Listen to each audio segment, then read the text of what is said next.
For the very first day of Asean Business Report today, we are glad to have two special guests who are an expert in gold market to be joining us in our program live today from YLG Bullion International and YLG Bullion and Futures Company Limited คุณทิพาวนววัฒนทรัพย์ and คุณพวรรณนววัฒนทรัพย์ สวัสดีค่ะ สวัสดีครับ สวัสดีครับ สวัสดีค่ะ Thank you for joining us. We are very delighted to have your program. So let me first set up the stage for the audience as the gold market is on the uptrend today.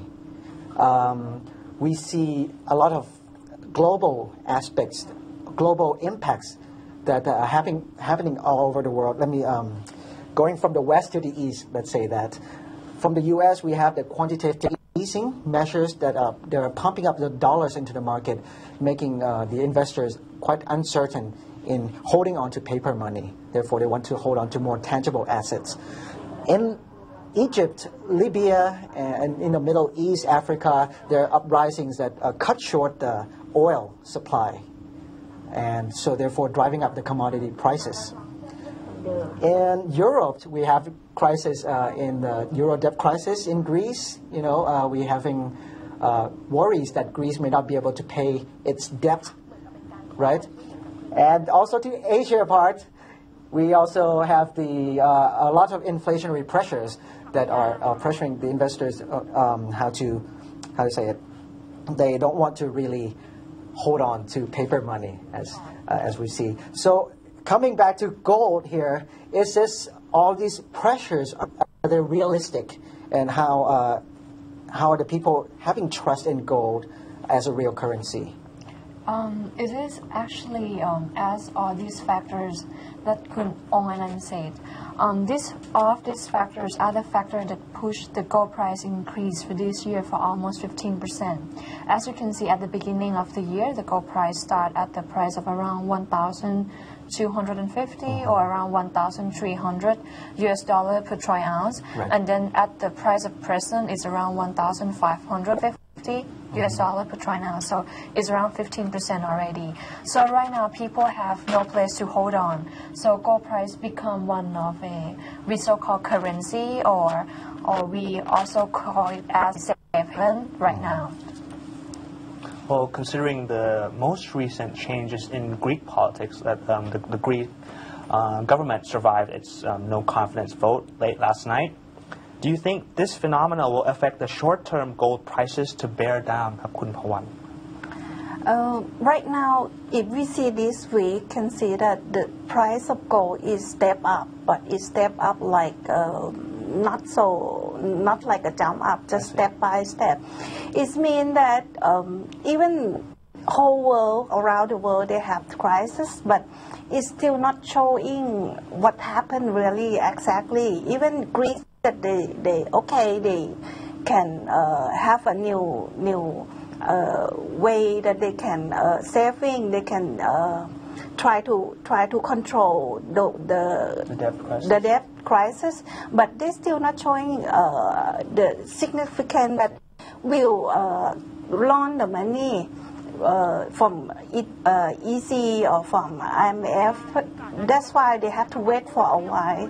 Even from this kind of news, I think right now is still have to wait for a few moments to see what happened. If we see the gold right now is like a sideways, still like a back and forth. Good news is jumping up, bad news then it's slowing down, but it's still on the high level. So it's a bit too soon to judge whether it's going to be good or not. And so according to what Kun Onganan has said earlier about gold becoming a real currency, do you think this gold trend is going to sustain itself in the long run? Yes. For a long run, we're still looking that because of all the crises that happen around the world, gold is become a currency, become a safe haven, because if you look for the currency, everybody just moving their money around from each currency to the other currency to make just short profit. But for gold itself, when they move the money to the gold, it seems like it's for safe haven. They keep because they found that gold is more stable, is increased themselves. Like Kun Tipa saying that from the beginning of the month up to now is already 15% increase. If you compare to other currency, no one currency that increase like that. Every currency almost stronger and stronger. This is showing that the people who invest in currency and invest in gold, they got the benefit different. This is mainly why that people they move more money to the gold. Well, can you share a little on the silver futures that started in Thailand just recently? Silver futures is something new. We just start 2 days on 20th of this month. So, and right now it is very popular, and the return for silver this year when comparing to gold, it's much more higher what we expected. For gold return for this year, we expected it should be around 15% yield for this year, but then for silver, we expected that investors should get return around 30% because silver at the beginning of this year, the price is around $30 per troy ounce, and then we expected that the high for this year should be around $45 per troy ounce. However, for the price of gold at the end of this year, the high price should be around $1,650 per troy ounce. So the yield for this year should be around 15%, or the maximum should be around 20% only. So in terms when we wait in terms of the return, so the return of silver should be a lot higher. And in terms of margin required, for silver, the margin required is less than the margin required for gold. So silver should give better return with lower initial investment. That's why it is more become popular. However, investors who want to invest in silver, they need more knowledge. They need to learn more how to invest into the silver market because the market is more volatile. So they need to learn a lot more into the market because when they can get more return, it means more high risk also. Okay. Can you wrap up the situation for today? For gold at this point, how should investors move about? What are the strategies they should adopt and take, and to reap the most benefit from investing in gold? As you said before at the beginning of this session, that as we can see, the crisis all over the world.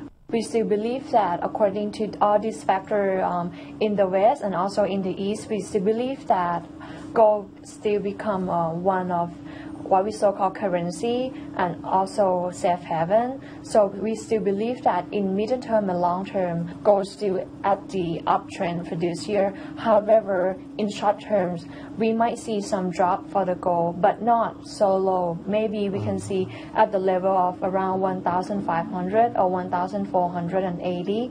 So for medium term and long term customers, so buy on dips still a good strategy. So whenever it's dropped to the level of around 1,500, so it is a good level to buy. However, for short-term investor, they should be more careful for this year to buy gold because the market is very volatile. So they should be able to read more news. They should be able to focus more on news and should be able to know how to read technical graph because like 90% in order to invest into this market, 90% it also depends on technical graph also. Okay, that really wraps up the picture of the gold market for today. Yes. Well, thank you very much, Kun Thipa and Kun Phawan, for joining our program on the very first day. We're happy to have you. Yeah, we'll probably have you again when we need expertise on gold. Definitely. So you can follow us ASEAN Business Report on a daily basis, Monday to Friday from noon to 1 p.m. Thailand time. Although we don't have a Facebook or Twitter page right now, you can leave the comments and critique on our ASEAN Newsroom Twitter, which is Twitter at ASEAN_Newsroom and Facebook.com/ASEANNewsroom.com. This is Nathakon Plotdi. And I'm Ong Anand Amatayakun. สวัสดีครับ สวัสดีครับ